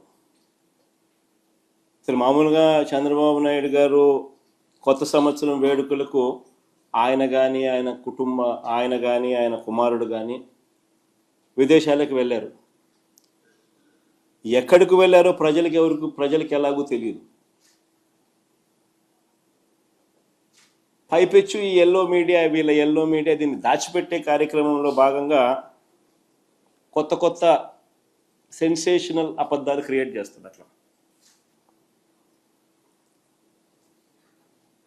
పారిశ్రామిక ప్రతిపాదనలో దేశంలో ఏపీ నెంబర్ 1 అంటూ ప్రతిపాదనలంట.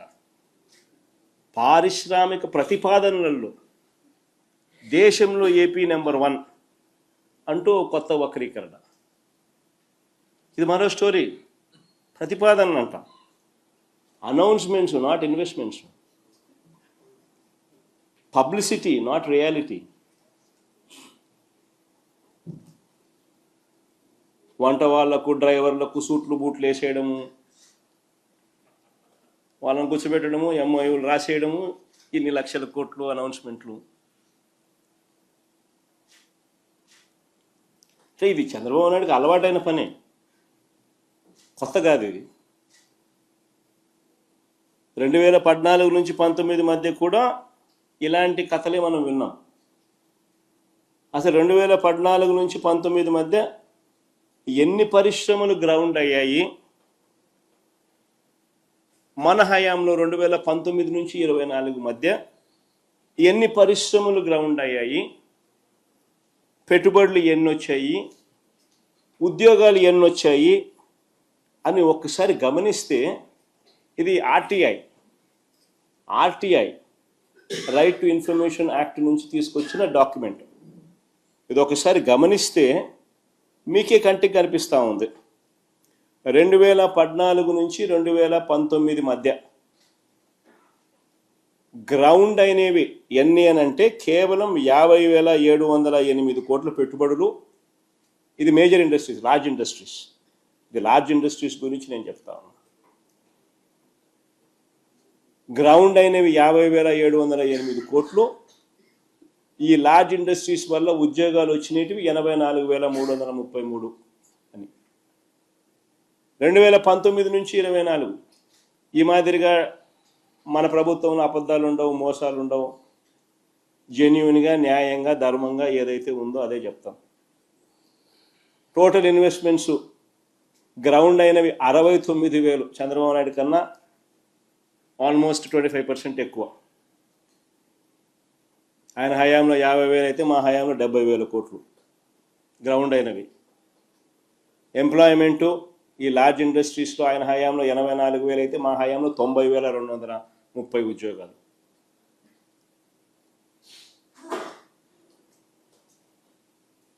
ఎంఎస్ఎంఈలు చూద్దామా, ఎవరి హయాంలో ఎంత మటుకు ఎంఎస్ఎంఈలు వచ్చినాయి, ఎవరి హయాంలో ఎంఎస్ఎంఈలకు ప్రోత్సాహం లభించింది, ఎవరి హయాంలో ఎంఎస్ఎంఈల ద్వారా ఎన్ని ఉద్యోగాలు వచ్చాయని ఒకసారి గమనిస్తే మా హయాంలో చంద్రబాబు నాయుడు గారి ఆయనే రిలీజ్ చేసిన సోషియో ఎకనామిక్ సర్వే, ఆయన హయాంలో వచ్చినది, రిలీజ్ అయింది నవంబర్ 2024లో రిలీజ్ చేసిన ఆయన హయాంలో వచ్చిన సోషియో ఎకనామిక్ సర్వే రిపోర్ట్ మీ ముందర పెడతా ఉన్నా నేను.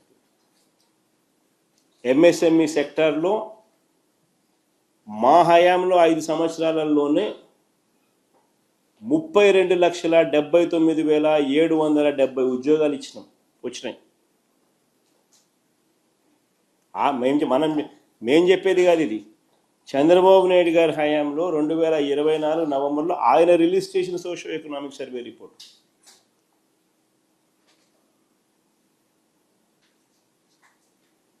అదే ఆయన హయాం చూస్తే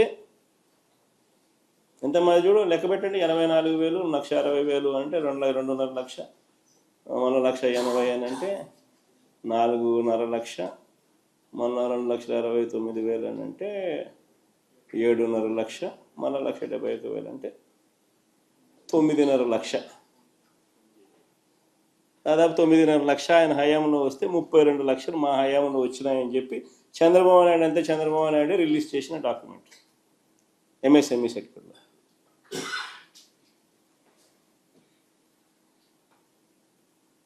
మరి ఇప్పుడు చెప్పండి, ఎవరి హయాంలో విధ్వంసం, ఎవరి హయాంలో పారిశ్రామికవేత్తలు భయపడతా ఉన్నారు, ఎవరి హయాంలో పారిశ్రామికవేత్తలకు ఊరట, భరోసా లభించింది. ఈరోజు ఇండస్ట్రియల్ ఇన్సెంటివ్స్ ఎంత తెలుసా పెండింగ్ ఉన్నాయి? ఉట్టి ఎంఎస్ఎంఈ సెక్టర్లోనే దాదాపుగా 2,000 కోట్ల రూపాయల పైచిలకు ఇండస్ట్రియల్ ఇన్సెంటివ్స్ పెండింగ్ ఉన్నాయి. ఇచ్చే నాతులు లేడు, పట్టించుకునే నాతులు లేడు.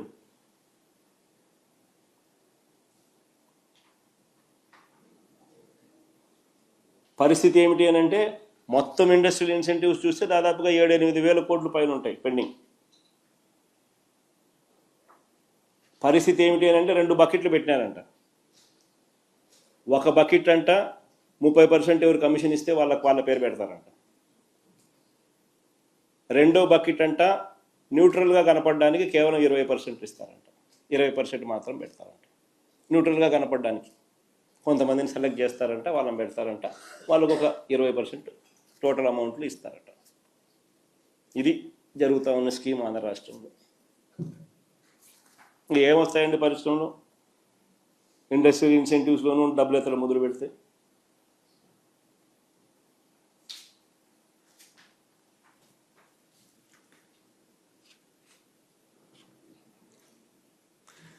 ఈ దఫా కూడా గతంలో మాదిరిగానే చంద్రబాబు నాయుడు గారు పెట్టుబడుల విషయంలో పబ్లిసిటీ మాత్రం చంద్రబాబు నాయుడు గారికి పీక్లో ఉంది. కానీ చేసేవన్నీ చంద్రబాబు నాయుడు గారు స్కామ్లే. ఆశ్చర్యకరమైన స్కాములు మీకు చెప్తా. ఏ రకంగా పరిశ్రమల పేరుతో చంద్రబాబు నాయుడు గారు ఆశ్చర్యం కలిగించే విధంగా స్కాములు ఎలా చేయగలుగుతాడో చెప్తా. పేరుకు 1-2 పెద్ద కంపెనీలకు ఉచితంగా భూములు ఇస్తున్నట్టు ప్రకటిస్తాడు. పేరుకు మాత్రం 1-2 పేర్లు చెప్తాడు, పెద్ద పేర్లు. వారికి ఉచితంగానో 99 పైసలకి భూములు ఇస్తా ఉన్నట్టుగా ప్రకటిస్తాడు. ఆ ముసుగులో వేల కోట్ల విలువైన భూముల్ని తన మనుషులకు, తన బినామీలకు కారు చౌకగా ఇటువైపు నుంచి ఇస్తాడు. పబ్లిసిటీ ఏమో వాళ్ళ పెద్ద కంపెనీల పేర్లు 1-2 పేర్లు అవి మాత్రం చెప్తాడు. రూట్ చూస్తే ఈ పక్క ఎల్లయ్యలకు, పుల్లయ్యలకు, సున్నయ్యలకు, ఈ పక్క తన బినామీలకు కారు చౌకగా స్కాములు చేస్తూ డబ్బులు ఇచ్చుకునే కార్యక్రమాలు. తన మనుషులకు, తన బినామీలకు. విశాఖపట్నంలో దాదాపుగా 2,000 కోట్ల రూపాయలు విలువ చేసి దాదాపు 14 ఎకరాల భూమి 99 ఏళ్లకు లూలు గ్రూప్కు లీజుకి ఇచ్చినాడు. ఎలాంటి టెండరు లేదు, ఎలాంటి ఆక్షను లేదు. కేవలం కంపెనీ రాసిన లెటర్ ఆధారంగా ఈ భూములు వాళ్ళు మాల్ కట్టుకునేదానికి ఈయన ఇచ్చినాడు. ఇదే లూలు గ్రూపు అహ్మదాబాద్లో, గుజరాత్లో 16 ఎకరాల భూమిని 519 కోట్ల రూపాయలకు వేలంలో కొనుగోలు చేసి మాల్ కడతా ఉన్నారు. గుజరాత్లో ఇదే లూలు గ్రూప్ 16 ఎకరాల భూమి 519 కోట్ల రూపాయలు బిడ్డింగ్ చేసి ఆక్షన్లో భూమి కొని అక్కడ మాలు కడతా ఉన్నారు. ఆంధ్ర రాష్ట్రంలో ఫ్రీగా చంద్రబాబు నాయుడు గారు ఆక్షన్ లేదు, మన్ను లేదు, పాడు లేదు, ఏమి లేదు, 99 ఏళ్ళ ఊరికే లీజు లూలుకు 14 ఎకరాలు 2,000 కోట్లు భూమి ఇస్తున్నాడు. ఇది ఆంధ్ర రాష్ట్ర పరిస్థితి మాల కట్టడానికి. సరే, ఇంకొక అడుగు ముందుకేద్దాం. ఇప్పుడు ఇది అహ్మదాబాద్లో లూలుకు సంబంధించి ఏ రకంగా ఆ రాష్ట్రం క్రెడిట్ తీసుకుంటూ the city's biggest land deal so far has also set the record for the highest stamp duty from a single sale deal. ఇక్కడ స్టాంప్ డ్యూటీ కూడా ఎగ్జంప్షన్ మన రాష్ట్రంలో. అక్కడ స్టాంప్ డ్యూటీకి హైయెస్ట్గా వచ్చిందని కూడా వాళ్ళు పబ్లిసిటీ చేసుకుంటా ఉన్నారు.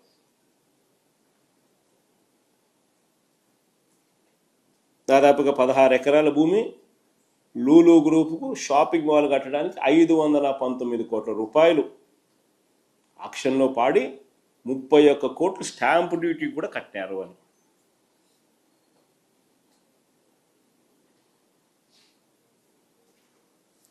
ఈ టైమ్స్ ఆఫ్ ఇండియాలో ఆర్టికల్ ఇది. ఎవరైనా కావాలంటే సార్ చూసుకోండి. తర్వాత ఇంకొకటి Sattva group, Kapil group, ANSR group, ఇటువంటి రియల్ ఎస్టేట్ కంపెనీలు. ఈ కంపెనీలకు భూముల కేటాయింపులో కూడా ఎలాంటి యాక్షన్లు లేవు. పక్కన తెలంగాణలో చూస్తూ ఉంటే యాక్షన్ కనపడతానే 170 కోట్లు ఎకరాకు పోయిందని. గుజరాత్లో ఆక్షన్లలో కనపడతా ఉన్నాయి ఇంత డబ్బులు సంపాదిస్తున్నారని ఆక్షన్లలో ల్యాండ్లు. మన రాష్ట్రంలో మాత్రం రియల్ ఎస్టేట్ కంపెనీలకు సత్వా, కపిల్, ఏఎన్ఎస్ఆర్ ఇటువంటి రియల్ ఎస్టేట్ కంపెనీలకు భూముల కేటాయింపులో ఎటువంటి యాక్షన్స్ లేవు. ఈ ఒప్పందాలు ఒకసారి చూస్తే ఈ సత్వాకు కానీ, కపిల్కి కానీ, ఏఎన్ఎస్ఆర్కి కానీ ఎకరా 50 కోట్లు విలువ చేసే భూములు వీళ్ళకు కేవలం 1.5 కోటికి ఇచ్చినారు. ఎకరా 50 కోట్ల రూపాయలు విలువ చేసే భూములు కేవలం 1.5 కోటికి ఇచ్చినారు. సత్వాకు 30 ఎకరాలు, కపిల్ చిట్ ఫండ్స్ వాళ్ళకు 10 ఎకరాలు, ఏఎన్ఎస్ఆర్ వాళ్ళకు 10 ఎకరాలు,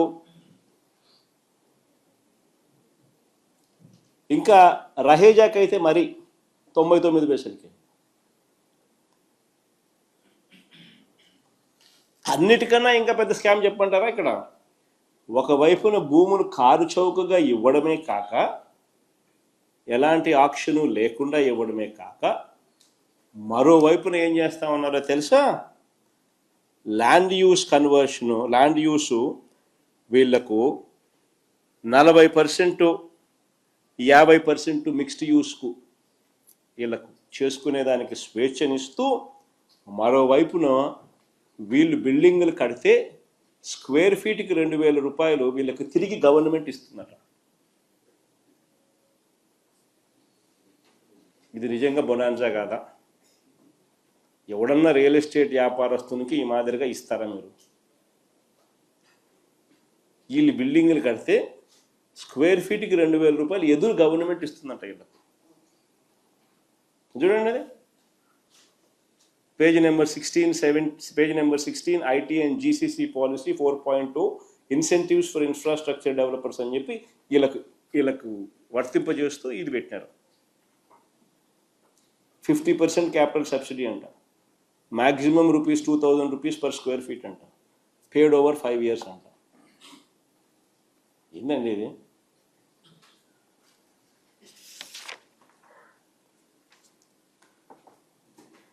పోనీ అప్పుల టాపిక్ లేకపోదాం. ఇది కూడా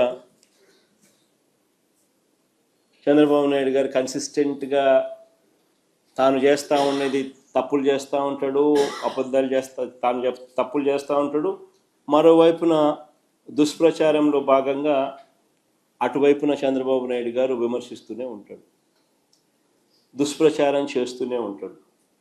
అప్పులు చేస్తే వైఎస్ఆర్సీపీ హయాంలో ఏమన్నాడు? ఎన్నికలకు ముందు 14 లక్షల కోట్లు, 12 లక్షల కోట్లు, 10 లక్షల కోట్లు.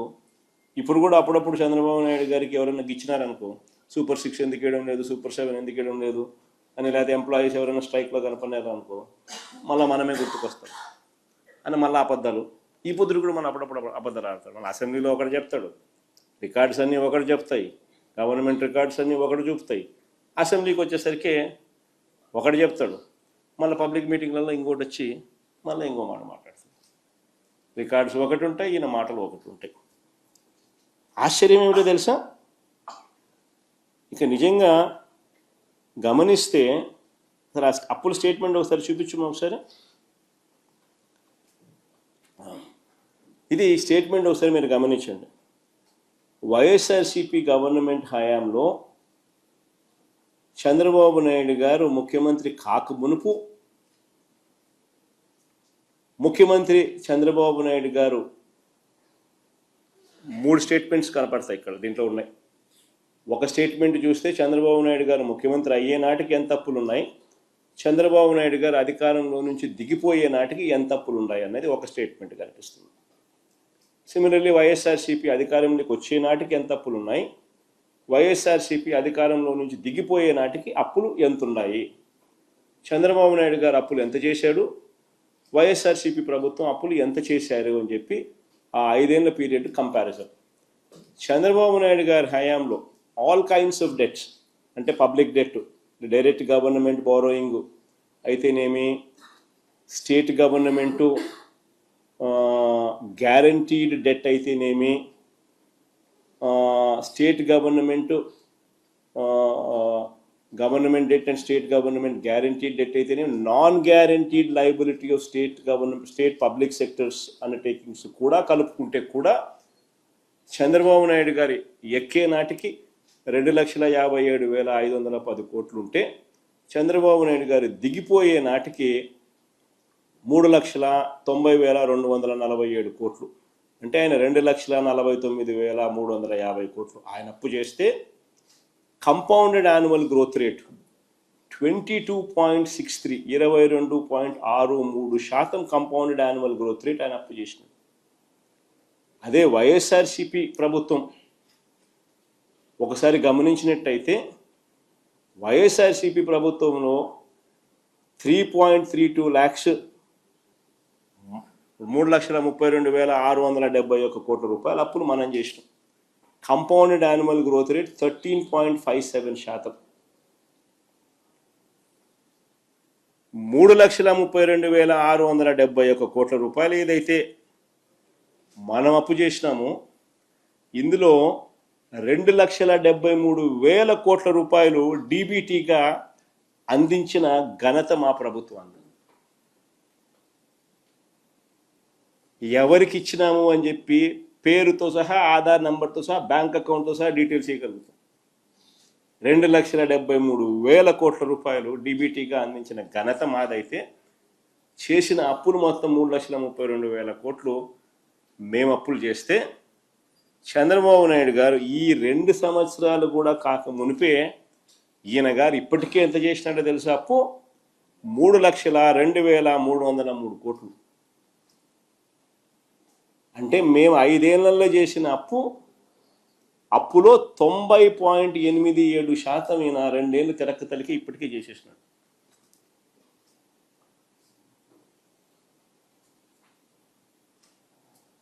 నిజంగా ఆశ్చర్యం కలిగించే విషయం.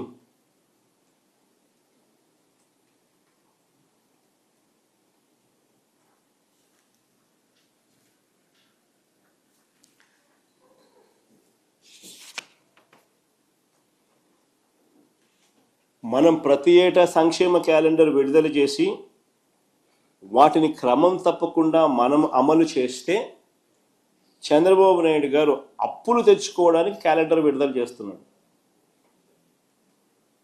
వచ్చే 3 నెలల కాలంలో మరో 11,000 కోట్లు ఆయన అప్పు చేయడానికి కోసం ఆర్బీఐకి ఇండెంట్ పెట్టినాడు. ఈ అప్పులు తేవడానికి కూడా ఒక పద్ధతి లేదు, ఒక పాడు లేదు. రాజ్యాంగాన్ని కూడా ఉల్లంఘిస్తూ ఉన్నాడు.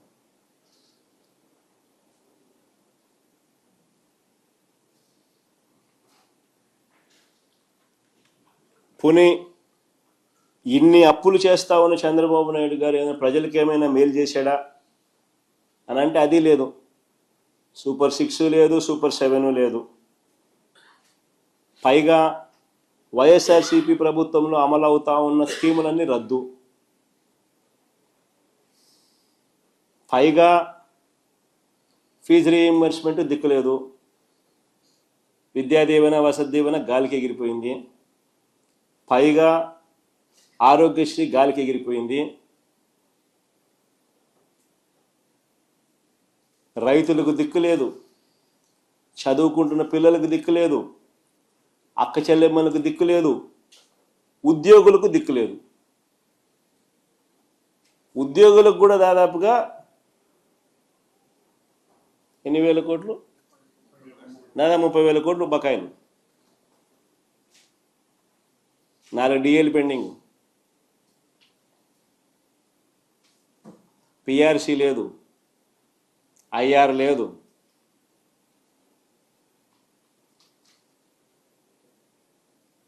సరెండర్ లీవుల గురించి, ఇంకా డిఏల గురించి, దీని గురించి అసలు చెప్పాల్సి వస్తుందా?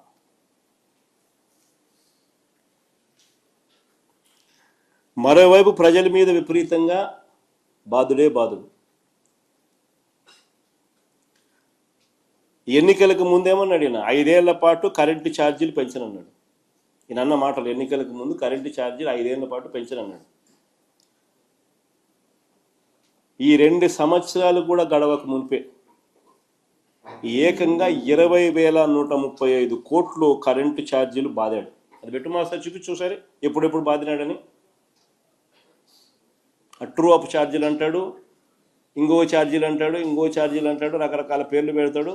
బాధుడే బాధుడు.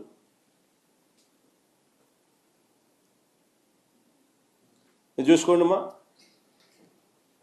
29/11/2024 9,412 కోట్లు బాధుడు. FPPCA true-up order dated 29/11/2024. FPPCA true-up order dated 25/10/2024 మరో 6,072 కోట్లు. FPPCA true-up order dated 27/9/2025 మరో 1,863 కోట్లు. Provisional FPPCA charges during this financial year 0.04 paise per kilowatt hour estimated మరో 2,787 కోట్లు. వెరసి మొత్తము ఈ 2 కాలంలోనే చంద్రబాబు నాయుడు గారు 20,135 కోట్ల రూపాయల ఎలక్ట్రిసిటీ ఛార్జెస్ బాదుడే బాదుడు. రిజిస్ట్రేషన్ ఛార్జీలు 50% పెంచినాడు. భూములు కొనాలంటే షాక్ కొట్టించే పరిస్థితి. గ్రామాల్లో ప్రజలు త్రాగునీటి పైన ఛార్జీలు వసూలు చేస్తూ ఉన్నారు. గ్రామాలలో ప్రజలు తాగే త్రాగునీటి పైన కూడా ఛార్జీలు వసూలు చేస్తూ ఉన్నారు. లేటెస్ట్గా వెహికల్స్ మీద రోడ్ సెస్ అంట. అక్కడేమో GST తగ్గించింది నిర్మలమేమో కేంద్ర ప్రభుత్వం. ఇక్కడ చూస్తే అక్కడ తగ్గింది కాస్త ఈయన రీస్టోర్ చేస్తూ రోడ్ సెస్ అంటున్నాడు. కొత్తగా వెహికల్స్ కొన్నోడు రోడ్ సెస్ కట్టాలంట. అక్కడ తగ్గించింది, ఇక్కడ వీళ్ళు పెంచేసినాడు. అన్ని రకాల రోడ్లకు టోల్ గేట్లు పెట్టి వసూలు చేయడం ఒక వడ్డనైతే మరో రూపంలో రోడ్ సెస్ పేరిట వాహనాల మీద వడ్డిస్తూ ఉన్నారు. రాష్ట్రంలో జరుగుతూ ఉంటుంది. మరోవైపు రాష్ట్రానికి రావాల్సిన ఆదాయాలు రావడంలా, రాష్ట్రానికి రావాల్సిన ఖజానాకు రావాల్సిన డబ్బులు ఖజానాకు రావడంలా, ఇలా జోబీలు లేకపోతాం. అందుకనే రాష్ట్ర ఆదాయాలు తగ్గుతూ ఉన్నాయి. ఇసుక స్కామే, మట్టి స్కామే, సిలికా స్కామే, క్వాడ్స్ స్కామే, లాటరైట్ స్కామే. రాష్ట్రంలో పెద్ద ఎత్తున గ్రామంలో కనిపించే విధంగా లిక్కర్ మాఫియా, అధిక ధరలకు PPAలు చేసుకుంటూ స్కాములు, కమిషన్లు.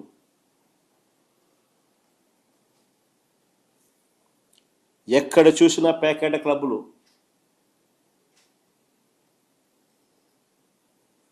ఏ ఊళ్ళో చూసినా రేషన్ మాఫియా. ఈరోజు రాష్ట్రంలో చెప్తా ఉన్నాను, కింద నుంచి పై దాకా ఏ పని కావాలన్నా కూడా లంచం ముట్ట చెప్పాల్సిందే. రాష్ట్రంలో పరిస్థితి ఇది.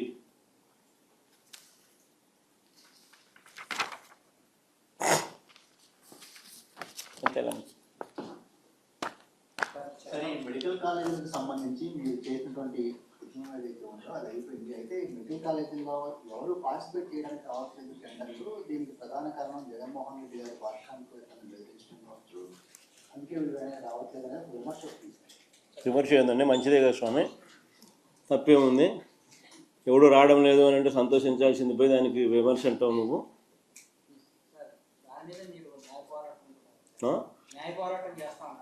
న్యాయ పోరాటంలో భాగంగా ఈరోజు నేను కోర్టులో అడ్మిట్ కూడా అయింది కదా. మొత్తం 1,000 సంతకాలకు సంబంధించిన ప్రజల వాయిస్ను నిన్న వైఎస్ఆర్సీపీ అఫీషియల్గా కోర్టు ఫైల్ చేసింది. కోర్టు దాన్ని యాక్సెప్ట్ చేసింది. 6 వారాల్లో గవర్నమెంట్ స్పందించారని చెప్పి గవర్నమెంట్కి కూడా సమన్లు పంపించింది. But cases going on in the court. ఇది biggest scam of the decade. నిజంగా చెప్పాలని అంటే అసలు ఎక్కడైనా కూడా మెడికల్ కాలేజీలను కట్టినవి, ఆల్మోస్ట్ అయిపోయే పరిస్థితిలో ఉన్నవి, సగం కట్టినవి ఎక్కడైనా కూడా ఫ్రీగా ఇవ్వడమే కాకుండా ఆ ఫ్రీగా ఇచ్చిన దాంతో సంతృప్తి చెందక ఆ జీతాలు కూడా 2 ఏళ్ల పాటు ఆ మెడికల్ కాలేజీలు నడపడానికి సంబంధించిన జీతాలు కూడా సంవత్సరానికి 60 కోట్ల రూపాయలు, 2 ఏళ్లకు 120 కోట్లు ఒక్కొక్క కాలేజీకి అయ్యే ఖర్చు ఈయన ఇస్తాడంట ఎదురు వాళ్ళకు. గవర్నమెంట్ ల్యాండు, గవర్నమెంట్ ఆస్తి, గవర్నమెంట్ బిల్డింగ్లు, government medical college, government staff, జీతాలు ఇచ్చేది గవర్నమెంటు, కానీ లాభాలేమో ప్రైవేట్ వాళ్ళకంట. స్కామ్ కాకపోతే ఇంకేందండి ఇది? ఇటువంటి స్కాముల్లో నిజంగా ఎవరైనా భాగస్వాములు అవుతారా? అదే నేను మన నాని ప్రెస్ మీట్లో మొన్న మాట్లాడుతూ అన్నాడు. ఫస్ట్ ఏమన్నారు, కామినేని వాళ్ళు పార్టిసిపేట్ చేసినారని చెప్పి, కిమ్స్ వాళ్ళు పార్టిసిపేట్ చేసినారని ఫస్ట్ టప డబ్బా కొట్టుకున్నారు. మళ్ళీ వెంటనే కిమ్స్ వాళ్ళు మేము పార్టిసిపేట్ చేయడం లేదు, ఈ స్కాముల్లో మాకు సంబంధం లేదు అని చెప్పి వాళ్ళు వెనక్కి తప్పుకున్నారు. వెనక్కి తప్పుకునేసరికి వీళ్ళకి ఏం చేయాలో దిక్కు తెలియలే. ఎవడో ఎల్లయ్యతోనూ పుల్లయ్యతోనూ డ్రైవర్లతోనూ వంట మనుషులతోనూ అప్లికేషన్లు పెట్టిస్తూ ఉన్నారు. పెట్టించి వాళ్ళకైనా సరే నేను ఇస్తానంటానండి ఇప్పుడు చంద్రబాబు. అంతేగానని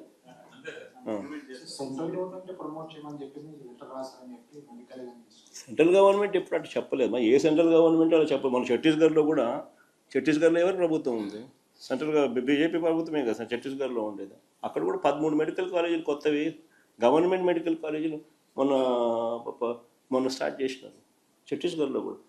గవర్నమెంట్ ఆఫ్ ఇండియా ఏదైనా కూడా ఎప్పుడూ కూడా కొత్త మెడికల్ కాలేజీలు ఎవరైనా పెట్టాలనుకుంటే కొత్తగా మీరు పెట్టుకోండి, అప్లికేషన్ మీకు ఇస్తారు. అదొక పద్ధతి. ఇప్పుడు కొత్తగా నువ్వు పెట్టాలనుకుంటున్నావు అనుకుని కొత్తగా అప్లికేషన్ పెట్టుకో వేరే చోట.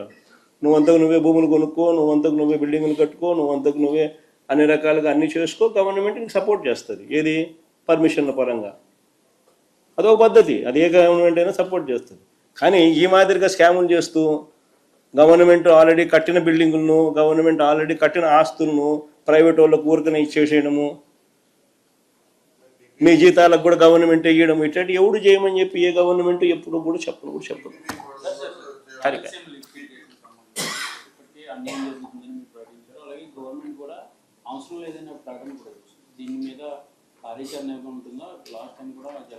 ఖచ్చితంగా వీటి మీద రాయలసీమ లిఫ్ట్ అన్నది రాయలసీమ ప్రజలకే కాకుండా రాష్ట్ర ప్రజలకు ఇది నిజంగా అవసరమైన ప్రాజెక్టు.